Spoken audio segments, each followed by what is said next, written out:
పట్నంలోని Saikrishna theatre రోడ్లో గల రాజేష్ లాంటి పేరుతో ఉన్న ఐరన్ ఆర్చికి కరెంట్ షాక్ రావడంతో ఆర్చికి ఆనుకుని ఉన్న డబ్బా కొట్టు పెట్టుకుని జీవనం సాగిస్తున్న షేక్ మౌలానా 20వ తేదీన సాయంత్రం ఆర్చి పట్టుకుని చనిపోవడం పట్టణ వాసులను కలవరపరిచింది. విషయం తెలిసిన మాజీ ఎమ్మెల్యే బొల్ల మల్ల యాదవ్ చనిపోయిన వ్యక్తి ఇంటికి చేరుకుని మృతుడు షేక్ మౌలానాకు నివాళులర్పించారు. పేద కుటుంబమైన మౌలానా కుటుంబానికి ప్రభుత్వం వారు అండగా నిలబడి నష్టపరిహారంగా ఆర్థిక సహాయం చేయాలని డిమాండ్ చేశారు. కుటుంబాన్ని పోషించే వ్యక్తి మరణించడం చాలా దురదృష్టకరమని అన్నారు.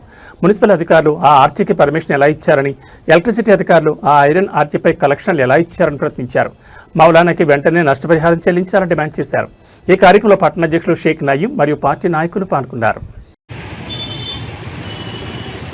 20వ తారీఖు సాయంత్రం మౌలానా అనే చాలా నిరుపేద యువకుడు ఇక్కడ జ్యూస్ అమ్ముకొని బతుకుతాడు. దారిద్ర్య రేఖ దిగువన ఉన్నటువంటి వ్యక్తి. అయితే ఈ రాజేష్ లాంటి సంబంధించినటువంటి వాళ్ళు ఇక్కడ ఒక ఇనుప ఆర్చి ఏర్పాటు చేయడం జరిగింది. కరెంట్ డిపార్ట్మెంట్కి సంబంధించినటువంటి ఆ సర్వీస్ వైర్లు మొత్తం కూడా ఆ బోర్డు మీద ఉండటం వల్ల పైనుంచి ఆ కరెంట్ స్తంభానికి సర్వీస్ వైర్ లీక్ అయ్యి దూరం అమ్ముకుంటున్నటువంటి మౌలానా మరి ఆ కరెంట్ షాక్ తగిలి చనిపోవటం జరిగింది. మరి విద్యుత్ అధికారుల నిర్లక్ష్యం, మున్సిపాలిటీ వాళ్ళు ఈ ఆర్చికి పర్మిషన్ ఇవ్వటం, ఇది చాలా ఒక పేదవాడి ప్రాణం పోవడానికి కారణమైంది.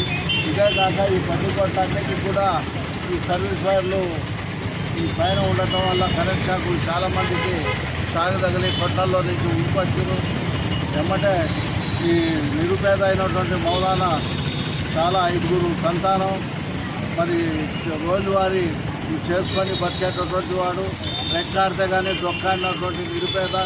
ఎమ్మటే విద్యుత్ అధికారులు వాళ్ళ నిర్లక్ష్యం వల్లనే చనిపోయాడు కాబట్టి నష్టపరిహారం ఇవ్వాలని చెప్పి టీఆర్ఎస్ పార్టీ నుంచి మేము డిమాండ్ చేస్తున్నాం.